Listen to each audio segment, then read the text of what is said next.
प्यारे भक्तों, शनिवार का दिन भगवान शनि देव को समर्पित है। इस दिन की गई पूरे विधि विधान से पूजा अर्चना और शनि देव के मंत्रों का जाप साधक को विशेष फल की प्राप्ति कराता है। तो भक्तों, आज हम शनि देव की कथा के उपरांत शनि देव के मंत्रों का जाप करेंगे। भक्तों, एक बार की बात है, सभी ग्रहों में सर्वश्रेष्ठ होने को लेकर विवाद हो गया।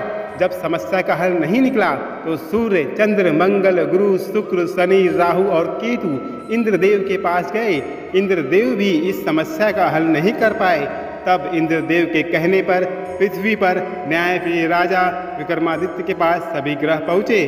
भक्तों, राजा विक्रमादित्य के पास पहुंचकर सभी ग्रहों ने अपने आने का कारण बताया। राजा विक्रमादित्य ने काफी सोच विचार के बाद 9 धातु स्वर्ण, रजत, कांस्य, पीतल, सीसा, रंग, जस्ता, अभ्रक और लोहे के सिंहासन बनाए। धातुओं के गुणों के अनुसार उन्होंने क्रम अनुसार रखवा दिए। फिर ग्रहों को अपने अपने सिंहासन पर बैठने को कहा और बोले कि जो सबसे पहले बैठेगा वही श्रेष्ठ होगा। भक्तों, राजा विक्रमादित्य के निर्णय को सुनकर शनिदेव क्रोधित हो गए, क्योंकि उनका आसन लोहा सबसे आखिरी में रखा था। स्वयं को सबसे छोटा जानकर वह नाराज हो गए। शनिदेव ने चेतावनी के अंदाज में कहा कि राजा, आपने मेरा अपमान किया है, आप मेरी शक्तियों से परिचित नहीं है। शनि की महादशा में व्यक्ति का सर्वनाश हो जाता है। भक्तों, शनिदेव क्रोध में राजा की सभा से चले गए। लेकिन कुछ दिन बाद राजा विक्रमादित्य पर शनि की महादशा शुरू हुई। शनिदेव घोड़ों का व्यापारी बनकर उनके राज्य में आए। राजा विक्रमादित्य उनके घोड़े खरीदने का आदेश दिया। एक बार राजा विक्रमादित्य ने उसमें से एक घोड़े पर सवारी कर रहे थे तो वह घोड़ा जंगल में चला गया और गायब हो गया। भूखे प्यासे राजा को एक चरवाहे ने पानी पिलाया तो राजा ने उसे अंगूठी दे दी और राज्य में जाने का रास्ता पूछा।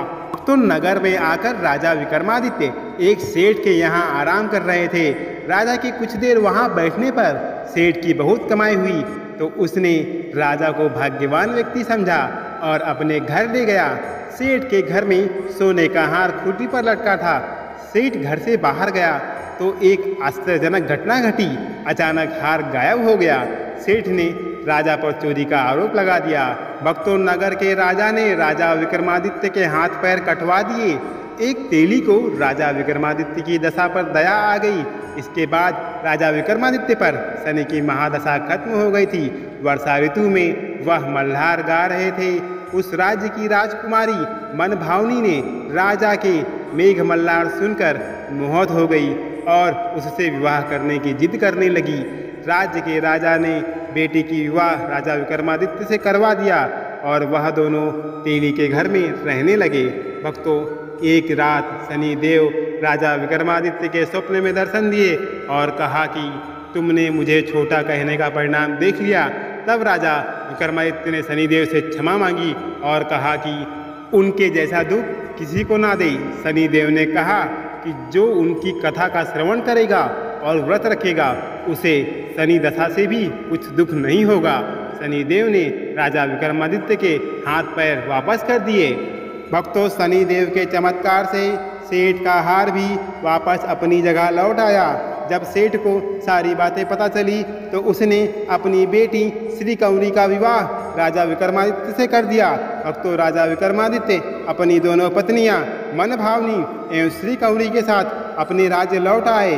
राजा विक्रमादित्य ने अपने राज्य में घोषणा की कि शनिदेव ही सभी ग्रहों में श्रेष्ठ हैं। शनिवार को शनिदेव की पूजा, कथा, व्रत करने वालों पर वह सदैव प्रसन्न रहते हैं। भक्तों, अब कथा के उपरांत हम शनिदेव की कृपा पाने हेतु साथ ही अपने जीवन को सुख और समृद्ध बनाने के लिए शनिदेव के इस दिव्य मंत्र का एक माला यानी कि 108 बार जाप कर लेते हैं। पर भक्तों, मंत्र जाप करने से पहले मेरी आप सभी से विनती है कि आप सभी सत्य सनातनी चैनल को सब्सक्राइब कर, वीडियो को लाइक कर, कमेंट में जय शनिदेव लिखना ना भूलें। चलिए भक्तों, मंत्र जाप आरंभ करते हैं। ओम प्रां प्रीं प्रौं शनिश्चराय नमः।